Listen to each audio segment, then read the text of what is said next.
Bienvenidos al primer taller del curso de desarrollo en Windows Phone 7. Mi nombre es Pablo Piti. Aquí les dejo mi información de contactos para que me puedan eh, contactar en cualquier momento durante la semana y les ayudaré con sus preguntas más frecuentes.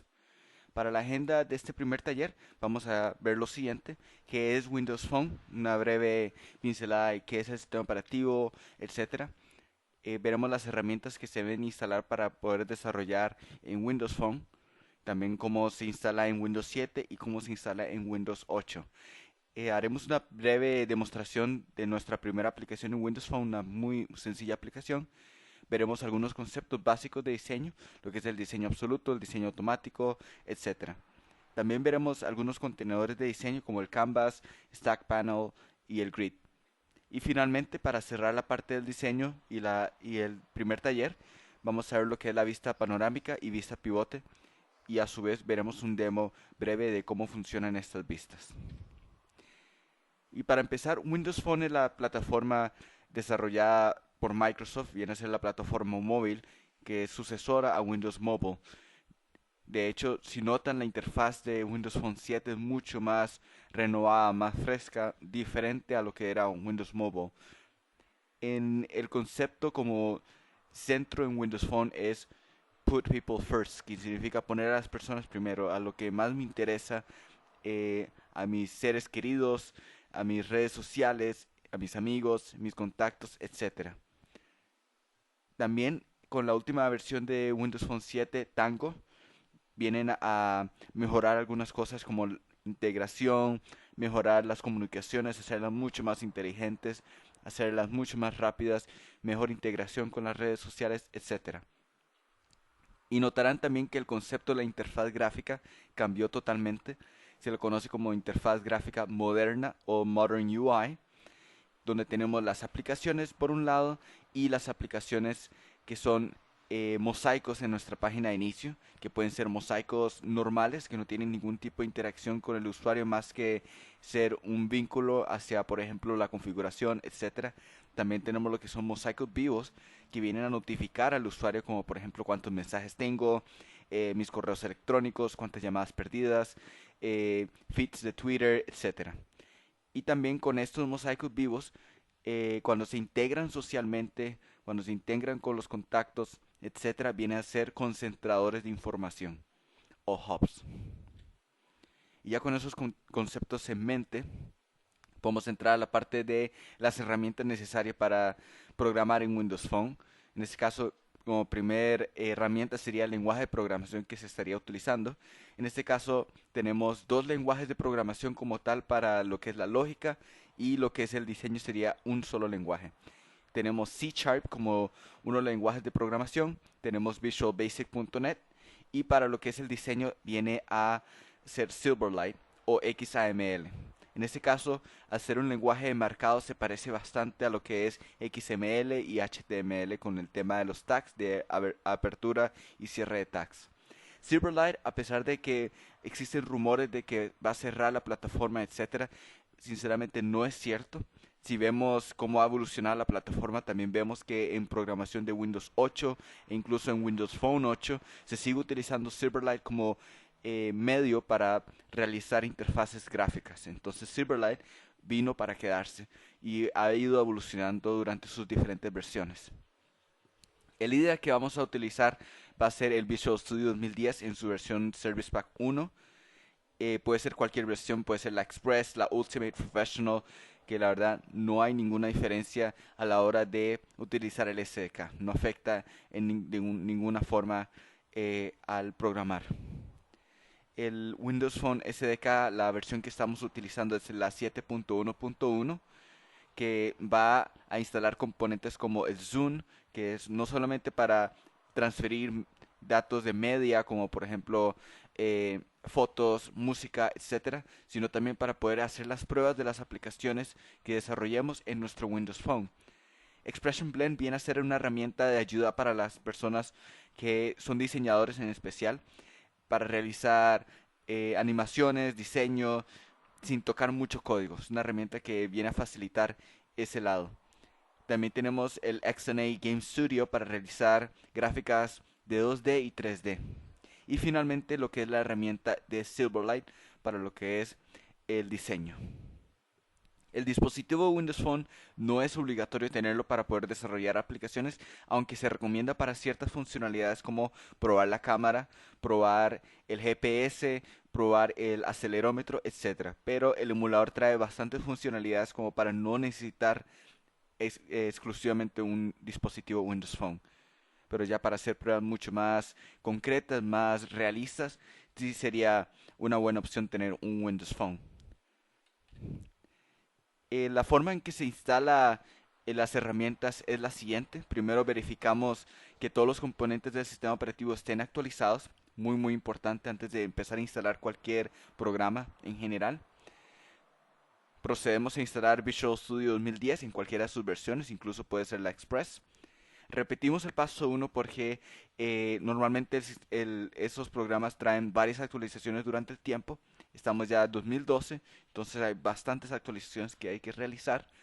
Después de que se actualiza, si no apareció la actualización al Service Pack 1, pues la realizamos y volvemos a revisar si hay algún tipo de actualización para las herramientas que hemos instalado. Si ya todo está actualizado, ya no da más actualizaciones, pues procedemos a instalar el SDK 7.1 de Windows Phone. Y ojo, muy importante, este tiene que estar en el mismo idioma que está el Visual Studio. Si yo instalo el Visual Studio en inglés y trato de meter el SDK en español, va a fallar. Entonces se recomienda que por favor, si instaló Visual Studio en inglés, si lo instaló en español, que la versión del SDK que vayamos a trabajar debe estar en el mismo idioma. Después de que instalamos el 7.1, repetimos el paso 1 que sería verificar que todos los componentes estén actualizados, porque hay actualizaciones siempre que se instala un programa. Luego de instalar el 7.1, instalamos el 7.1.1, perdón, el 7.1.1.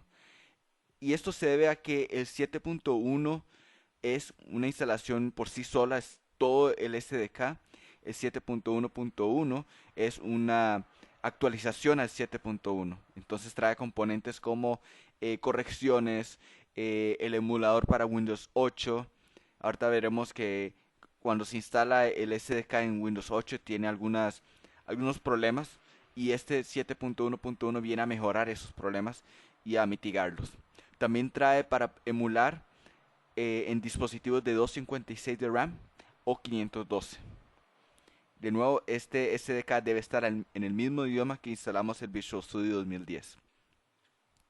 Para Windows 8 rápidamente vemos lo que es las actualizaciones de todos los componentes en el sistema operativo. Instalamos Visual Studio 2010 en cualquiera de sus versiones. Repetimos el primer paso de actualizaciones. Si no se actualizó el Service Pack a Service Pack 1, perdón, instalamos la versión de Service Pack 1 del Visual Studio, verificamos que todo esté actualizado y aquí, a diferencia de Windows 7, aquí en Windows 8 debemos instalar el cliente de Games for Windows Marketplace. ¿Por qué? Porque cuando intentamos instalar el SDK 7.1 antes de instalar este cliente, pues nos dará al final de la instalación unos problemas con respecto a la librería de XNA. Entonces, con instalar el cliente Games for Windows Marketplace, podemos evitar ese problema y la instalación sería totalmente eh, normal. No haría ningún error al final. Una vez instalado el cliente, verificamos que todo está actualizado. Instalamos el SDK 7.1. De nuevo verificamos que el lenguaje sea el mismo que tenga Visual Studio 2010 y procedemos a verificar cualquier tipo de actualización. Una vez actualizado todo, instalamos el SDK 7.1.1. De nuevo verificamos que el lenguaje sea el correcto.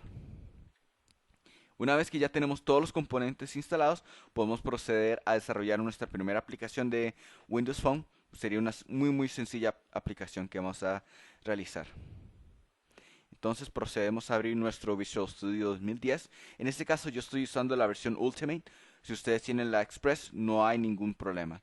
Podemos seguir desarrollando sin ningún problema. Y vamos a desarrollar una aplicación totalmente vacía bajo la plantilla Silverlight for Windows Phone. Escogemos la plantilla Windows Phone Application, que es totalmente vacía. No tiene ningún componente, ni data binding, ni nada por el estilo. Le ponemos un nombre relevante. En este caso lo voy a dejar Phone App 1. y la guardamos en un lugar donde podamos rescatarla en cualquier momento que necesitemos de fácil acceso. En este caso lo voy a dejar en el escritorio para fácil acceso más adelante. Aceptamos que vamos a usar la versión del Windows Phone OS 7.1. Le damos OK. Esperamos que Visual Studio cargue el escritorio de trabajo. Y aquí lo que tenemos es inicialmente dos pantallas. Una en la izquierda donde tenemos un Windows Phone donde podemos diseñar la aplicación. Aquí podemos arrastrar elementos de la caja de herramientas que está a la izquierda. O podemos escribir elementos en la pantalla de XAML, que sería esta que estoy subrayando por acá. Todo lo que hagamos, los cambios que se realicen, se van a ver reflejados en la pantalla de diseño. Cualquier cosa que resalte, por ejemplo, este grid, me lo va a resaltar aquí en pantalla y me va a mostrar qué elemento es el que estoy seleccionando. Por aquí en la derecha tenemos el explorador de soluciones, donde tenemos la solución como tal y los diferentes proyectos. En este caso solamente tengo un proyecto que tiene un archivo de tipo app.saml, que el mismo trae un archivo app.saml.extensión del lenguaje. En mi caso estoy usando C#, entonces la extensión es CS. En el caso de visualbasic.net sería VB. Y también tenemos aquí lo que son las imágenes de los iconos de la aplicación. Application Icon, que es de 62 por 62, es el icono pequeño que vemos en el menú de aplicaciones. Y el que dice background.png es de 173 por 173, es el que vemos en nuestra página de inicio en el teléfono, cuando la añadimos o cuando el usuario añade la aplicación. El splash screen es de formato JPG o extensión JPG. Esa es la pantalla que se va a mostrar justo cuando se inicia la aplicación por primera vez, como la pantalla de bienvenida, antes de mostrar nuestra pantalla principal, que sería en este caso el main page.saml. Todas las páginas que tengan .saml normalmente es el código en Silverlight de diseño que vamos a utilizar en nuestras aplicaciones. Y justo debajo del mainPage.saml tenemos el mainPage.saml.extensión del lenguaje, en mi caso CS para C#. Si no tienen algunos componentes como el toolbox o tal vez el data source para hacer interacciones con servidores o base de datos, etcétera, podemos encontrarlas en la ventana de herramientas o vistas. Cualquier tipo de componente que haga falta. Por ejemplo, aquí está el Toolbox. En la ventana de Tools tenemos lo que es la conexión a base de datos, etcétera. Y en Windows aquí podemos administrar cómo se ven las diferentes pantallas. Muy bien, una vez que ya nos familiarizamos con el escritorio de trabajo, podemos empezar a diseñar nuestra aplicación aquí. Notemos que hay un grid principal que es el que contiene todo lo que tenemos en la vista. Este grid tiene una fila aquí dentro que tiene el nombre de la aplicación y la página en la que estamos navegando. En este caso está en un stack panel o un contenedor de stack. ¿Okay? Y dentro de este grid no solamente tenemos un stack panel, sino también tenemos otro grid que se ubica en la segunda fila de nuestro grid principal. En este caso es este grid que estoy seleccionando en pantalla en este momento, que le pusieron como nombre Content Panel. Este grid es donde vamos a empezar a arrastrar los elementos y o diseñar los elementos y modificar las propiedades de los mismos. Entonces, si hacemos Enter, podemos aquí empezar a arrastrar o codificar los elementos que vamos a utilizar en nuestra aplicación. Muy bien. Entonces, en la caja de herramientas tenemos, como mencionamos anteriormente, todas las herramientas que podemos utilizar en los diferentes elementos, contenedores, etcétera, que podemos utilizar en el diseñador. En este caso voy a arrastrar un un text block por acá, que es el que va a mostrar el número de clics que está realizando el usuario. ¿Okay? A este text block vamos a modificarle algunas propiedades para que ustedes vean cómo se modifican las propiedades. Vamos a darle un una altura totalmente automática y el ancho también va a ser automático. Con las propiedades height y width podemos modificar lo anterior. Muy bien. También queremos cambiarle el tamaño de la fuente que estamos utilizando. Vamos a cambiarlo a 35 para darle un tamaño más visible, ¿no? Una vez que ya tenemos este text block, podemos realizar otro justo debajo, que es el que va a mostrar el resultado final de la ecuación, que sería el número de clics por segundo. ¿Okay? La única diferencia entre el de arriba y el de abajo es que el de abajo, va a mostrar una etiqueta diciendo resultado, dos puntos, espacio y el resultado. El de arriba simplemente va a ir contando a medida que el usuario va haciendo clics en el botón que vamos ahorita a poner en la pantalla. Verificamos que todos los componentes estén como nosotros queremos y continuamos. En este caso, voy a cambiar el nombre del text block de arriba para darle una mejor diferenciación entre uno y el otro. Entonces vamos a llamarle aquí txt contador. Y al segundo vamos a llamarle txt resultado. Muy bien. Una vez que estemos, perdón, no es en la parte del texto, en la parte de nombre.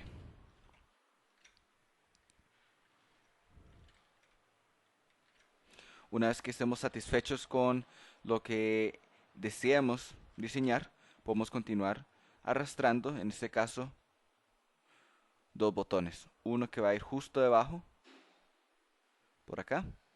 Le vamos a dar como contenido presionar. Se va a hacer el nombre que se le va a mostrar al usuario.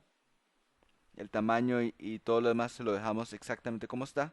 Lo único que cambiamos es el nombre como tal, btn click, para que nosotros como programadores o diseñadores o desarrolladores podamos identificarlo con mucha más facilidad. Bien. Voy a copiar el botón y ponerlo justo a la par. Este otro botón va a ser llamado detener.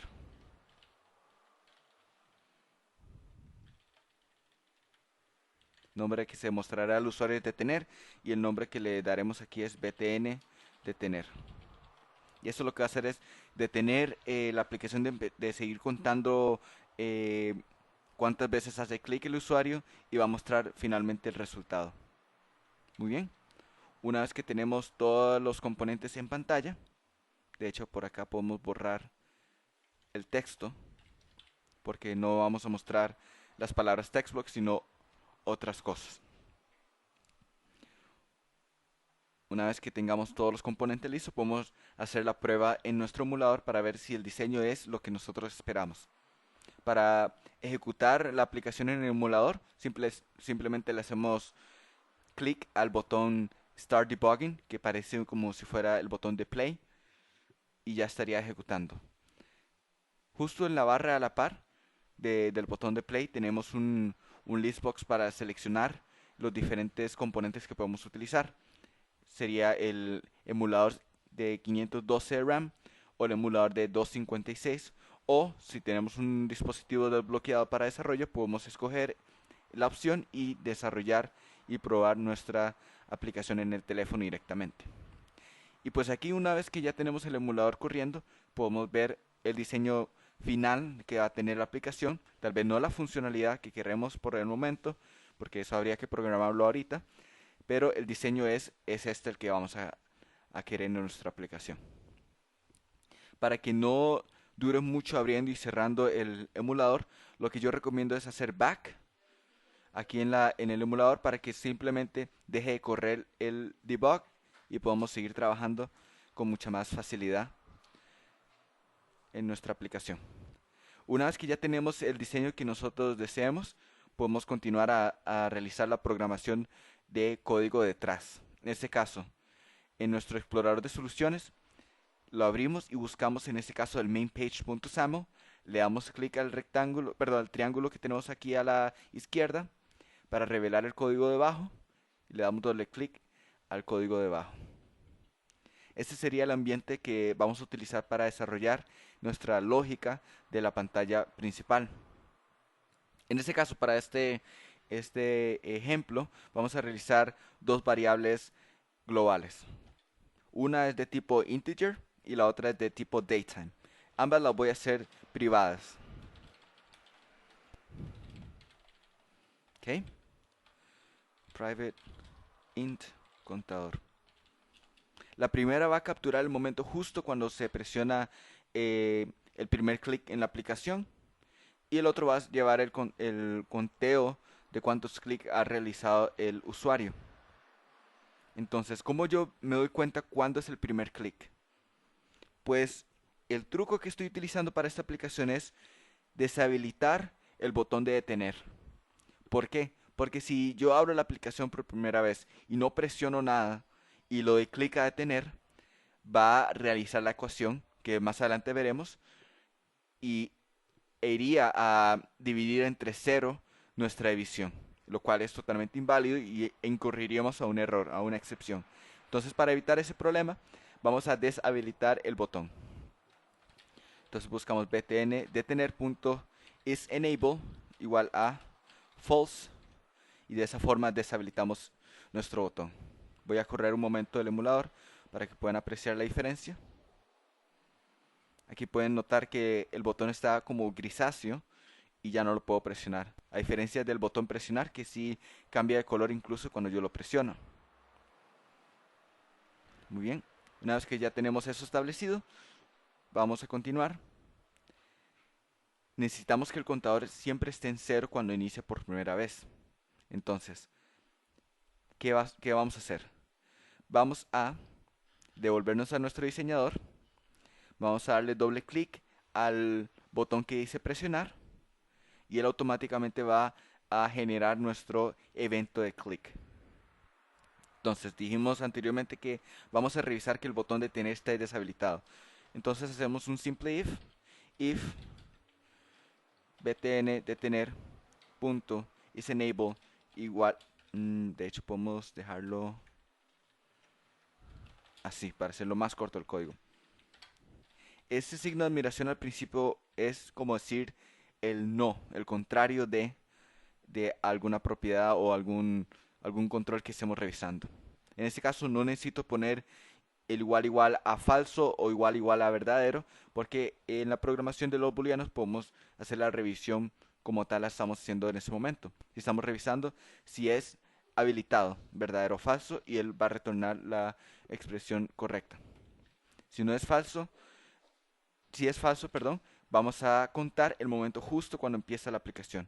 Entonces, la propiedad, con la variable start, le damos start igual a datetime.now, que esto me devolvería el tiempo, milisegundos, segundos, minutos, horas, día, fecha, todo. Me lo va a devolver en ese momento. A pesar de que nosotros necesitamos solamente los segundos, más adelante vamos a poder extraer los segundos de ahí.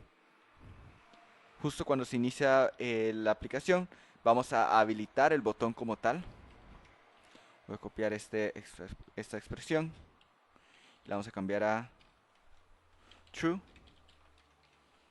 Ya tenemos el momento justo cuando se empezó por primera vez la aplicación. Otra cosa muy importante es que el contador esté en cero. Entonces justo cuando empieza por primera vez vamos a asignarle al contador 0. De lo contrario, pase o no por el if, vamos a capturar el conteo del contador y lo vamos a desplegar en pantalla. Entonces, recordemos que nuestra etiqueta se llamaba txt contador.text. De esta forma podemos editar el texto que va a tener la etiqueta. Dentro de estas llaves vamos a poner lo siguiente. Debido a que estamos usando un entero, tenemos que hacer el parseo respectivo, en este caso toString. Entonces hacemos la suma del contador, más contador, punto toString.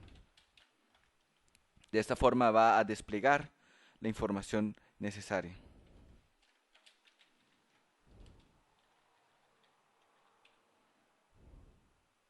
Muy bien.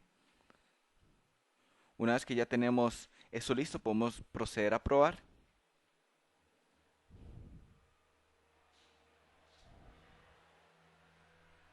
Aquí vemos que cada vez que vamos presionando se habilitó ya el botón de detener, que en ese momento no hace nada, y vemos que el botón de presionar va a ir contando y va desplegando la información en la parte superior. Muy bien, por el momento vamos muy bien. Ahora regresamos a nuestro diseñador, le damos doble clic al botón de detener y procedemos a codificar lo siguiente. Ya sabemos cuándo inició, ahora necesitamos evaluar la ecuación. Y también necesitamos deshabilitar el botón de detener para demostrar que la aplicación ya dejó de contar y que el usuario puede volver a empezar. Entonces, primero que todo, btn detener.isEnable igual a false. De esa forma deshabilitamos el botón. Y vamos a realizar una ecuación con una variable de tipo double, que la vamos a llamar resultado, que va a contener la siguiente ecuación. Ok, vamos a capturar justo el momento en que se detiene, ya que el momento que se detiene es mayor que el momento que se inicia. Entonces vamos a empezar con datetime.now menos start.total seconds. Me va a extraer el total de segundos de la resta anterior. Y todo esto lo vamos a dividir entre el número de clics, que en este caso es contador. Una vez que ya tenemos eso, ya podemos desplegarlo en pantalla y sería de la siguiente forma: txt resultado.text igual a las siguientes palabras: resultado, dos puntos, espacio, y hacemos más para poder desplegar el resultado de la ecuación. Entonces vamos a escribir aquí resultado.toString, porque de nuevo estamos usando un double, necesitamos regresarlo como un string para que se despliegue correctamente en pantalla.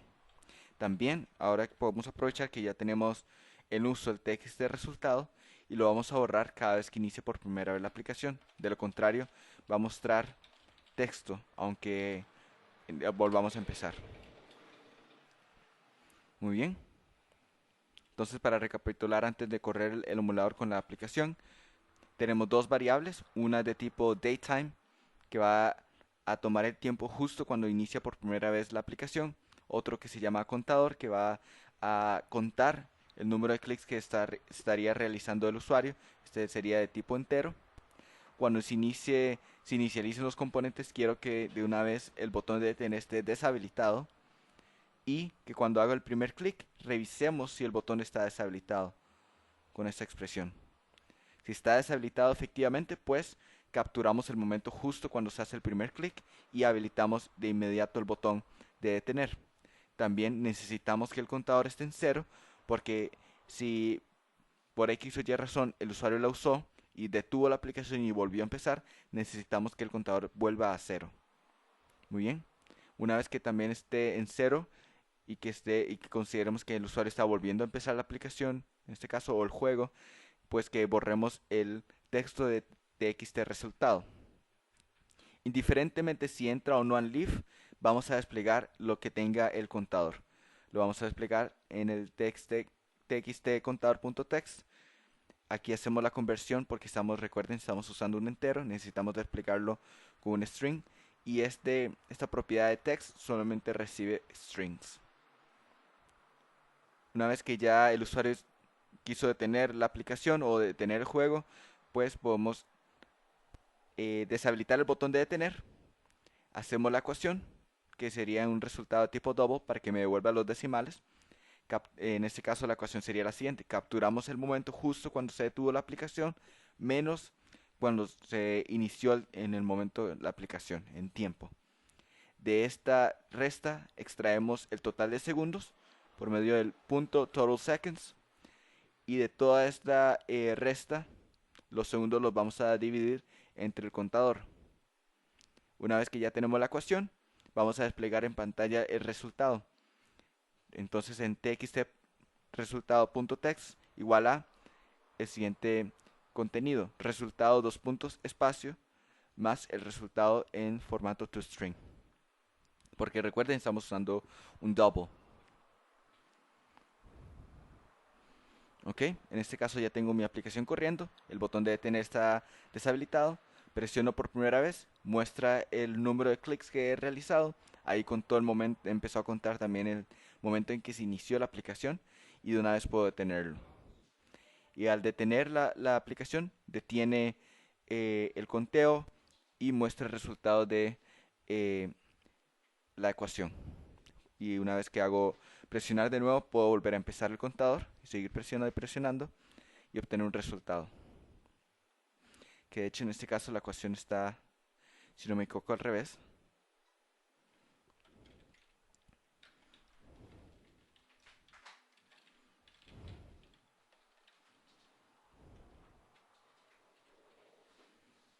Que volvamos a intentar.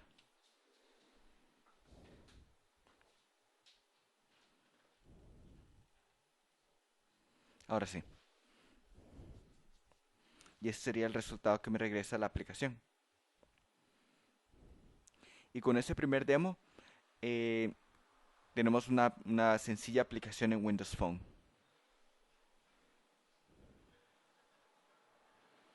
Bien.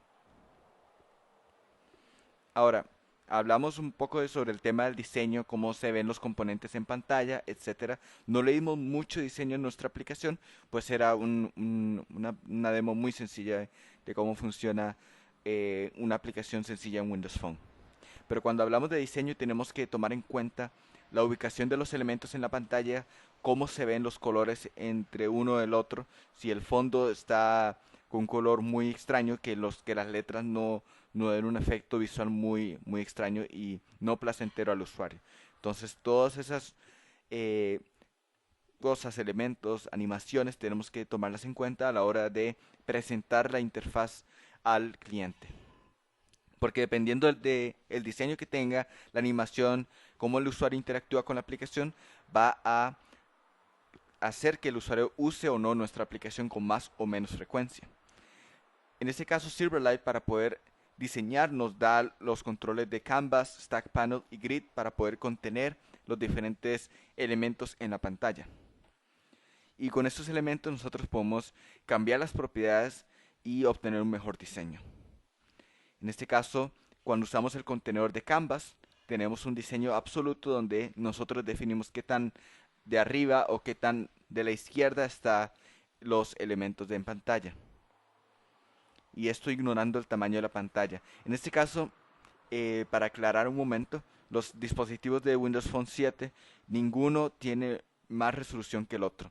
Aunque ustedes vean un modelo con una pantalla más grande que el otro, en realidad lo que está sucediendo es que la están estirando, pero siempre va a tener la misma resolución de 480 por 800. ¿Ok? En este caso, lo que se refiere con el tamaño de la pantalla más bien es cuando yo la volteo de forma horizontal o vertical. Entonces, de forma horizontal la pantalla va a ser un poco más larga y de forma vertical la pantalla va a ser un poco más alta. ¿Ya?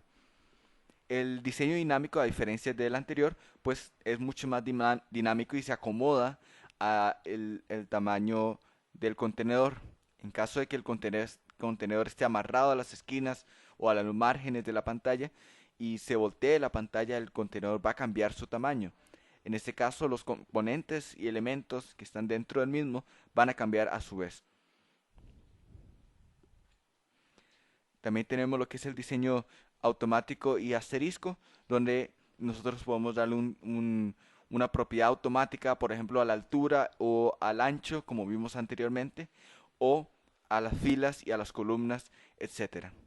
También con el diseño asterisco, en el caso de las columnas y filas, podemos partir de un punto en adelante. Entonces, por ejemplo, tengo la fila de arriba que es automática y la fila de abajo es 1 asterisco, por ejemplo. Eso quiere decir que los elementos de arriba de la primera fila, si por X o Y razón se hacen más altos, van a empujar la fila de abajo más abajo, ¿no? Entonces, con el asterisco, él va a poder controlar los tamaños y poder acomodar los elementos de forma congruente. Y los diferentes controles de diseños que tenemos, como mencionamos anteriormente, tenemos el canvas, que es un elemento un poco más rígido, donde podemos definir X, Y, en este caso canvas left y canvas top, qué tan a la derecha, qué tan a la izquierda y qué tan de arriba está el elemento. El stack panel lo que va a realizar es el efecto de que un componente está debajo del otro, si lo tenemos de forma vertical. Si lo ponemos de forma horizontal va a estar un elemento a la par del otro. Luego tenemos un grid que es mucho más versátil, más dinámico, donde podemos definir las filas, las columnas, qué tanto de un elemento se pasa a la otra fila o qué tanto se pasa un elemento a la otra columna, etcétera. Y con toda esta parte de diseño podemos ver lo que es la vista panorámica. En estas imágenes que tienen en pantalla veremos una de las interfaces, que sería esta, donde hay un lienzo con todos los datos, y en este caso lo que el usuario haría es deslizar el dedo y mostrar los diferentes elementos. En este caso, esta pantalla o este diseño se le conoce como panorama. Y en la imagen de abajo, en la aplicación en este caso de correo electrónicos, podemos ver que el lienzo no es largo, sino es un solo lienzo donde estamos trabajando y se está filtrando por medio de las diferentes secciones. Entonces, por ejemplo, en esta aplicación tenemos el filtro de todos los correos. Como vemos en pantalla, si movemos la selección a no leídos, va a filtrar la lista por correos no leídos. Entonces, en esta lista, en este caso saldría este correo y este correo como los tres primeros correos en visualizar. Y así sucesivamente las diferentes listas. Entonces, estos son los dos tipos de diseño que se pueden utilizar para darle mejor vista a nuestras aplicaciones.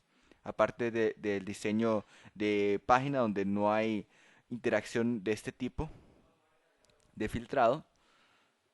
Y tenemos esas otras dos opciones. Esto es más dependiendo de el desarrollador, si quiere mostrar la aplicación de una forma o si la quiere mostrar de otra forma. Entonces vamos a ver los ejemplos que nos trae el SDK de Windows Phone rápidamente para cerrar ya este primer taller. Vamos a abrir un nuevo proyecto de tipo panorama. No voy a cambiar el nombre en este caso y voy a dejarlo guardado en el escritorio, pero ustedes lo pueden nombrar como ustedes quieran y guardar donde ustedes más les convenga. Y lo que haré aquí es rápidamente verificar cómo se distribuye una aplicación de tipo panorama, cómo la podemos definir, etcétera. En este caso ellos están haciendo un amarrado de datos que lo veremos mucho más adelante, pero obviando esa parte, los elementos básicos o esenciales para iniciar un desarrollo en forma panorámica es lo siguiente. En este caso tenemos un grid principal y justo dentro, perdón, como elemento hijo tenemos el control panorama. Una vez que definimos con esta línea de código controls panorama, podemos empezar a definir que la ventana que estamos usando es de tipo panorama. Y por supuesto, como es lenguaje de marcado, donde abrimos un tag, lo cerramos al final. Muy bien, definimos el título de la aplicación, en este caso My Application, y podemos definirle un fondo de pantalla. Esto es totalmente opcional, de hecho yo lo puedo aquí comentar.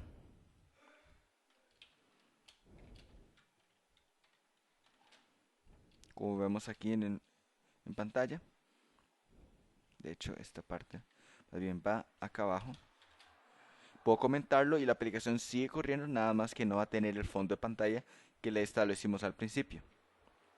Muy bien, una vez que ya tenemos el control definido de panorama de qué es lo que queremos hacer, pues podemos meter ítems de panorama. En este caso, por medio del código controls panorama item, que de nuevo se abre acá y debe tener su cierre respectivo. Aquí podemos empezar a definir el tipo de ítem panorámico que va a tener la ventana como tal. En este caso le podemos dar un nombre. Aquí le puedo poner primer ítem y se va a reflejar en el diseñador. Normalmente cuando hablamos de ítems de panorama estamos hablando de listbox dentro del ítem de panorama. En este caso ellos lo tienen amarrado a una plantilla de datos. En este caso vamos a obviar esa parte ya que la veremos en un curso un poco más adelante. pero normalmente vamos a trabajar con un listbox. Y el listbox va a tener los diferentes elementos con el que el usuario va a poder interactuar. Y básicamente esa es la esencia de un panorama, de una vista panorámica. Como ven aquí, igualmente estamos definiendo otro panorama item. Estamos definiendo un listbox que en este caso está usando una plantilla de datos. Y así de sencillo se puede hacer una aplicación de tipo panorámica. Si corremos este ejemplo, por ejemplo, vamos a ver cómo la aplicación eh, se desliza y cómo el usuario puede interactuar con la misma.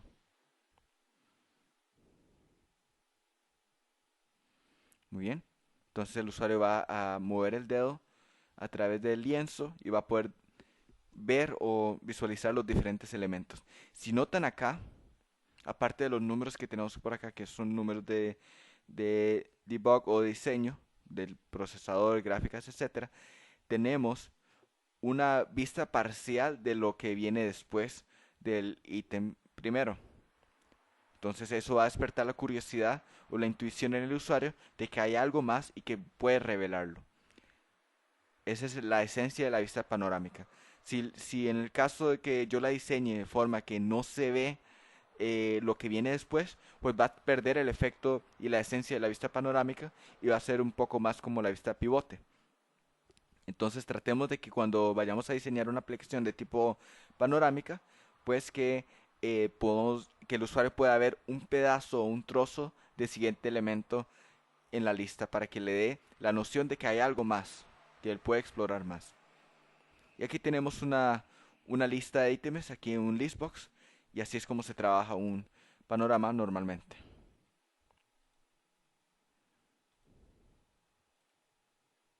Y con ella le podemos rellenar los datos que queramos, etcétera. Incluso puedo definir si la orientación del panorama item es horizontal o vertical, para mostrar, por ejemplo, como en la aplicación de personas, que volviendo a la plantilla anterior, vemos que aquí va a mostrar un listbox, pero va a mostrar el panorama item de forma horizontal. Entonces la navegación va a cambiar un poco. Se recomienda que sean pocos ítems de navegación, que no sean muchos a la hora de mostrarlos en el ítem de panorama. En este caso tenemos dos listbox y un panorama ítem que es de forma horizontal. Para el ejemplo de pivote vamos a volver a abrir otro proyecto rápidamente y vamos a seleccionar el de tipo pivote para analizar cómo es que funciona el del pivote. Y notarán que entre el panorama y el pivote casi no hay diferencia. De nuevo, esta aplicación la están utilizando con amarrado de datos, que vamos a ver más adelante. En este caso, al igual que el panorama, no tenemos el stack panel que dice el nombre de mi aplicación, en qué página estoy, sino el grid está totalmente vacío, no tiene nada amarrado y empieza a definir el control de pivote en esta línea controls dos puntos pivot o pivote. Aquí le podemos definir el título, que viene a ser este de aquí arriba, y podemos empezar a definir los diferentes ítems que va a contener el pivote. En este caso, controls dos puntos pivot item, y definimos el encabezado que va a tener y definimos un listbox. Al igual que el panorama, podemos definir listbox a la hora de navegar en los pivotes. Como notarán, es casi nula la diferencia entre uno del otro. Es más bien decisión del desarrollador qué es lo que quiere mostrar en pantalla a la hora de diseñar su aplicación. Entonces, si la corremos rápidamente,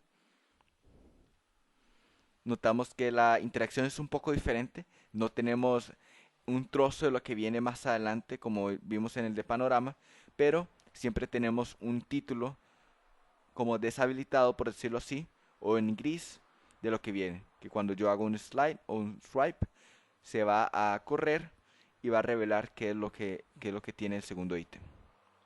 Y de nuevo tenemos un listbox.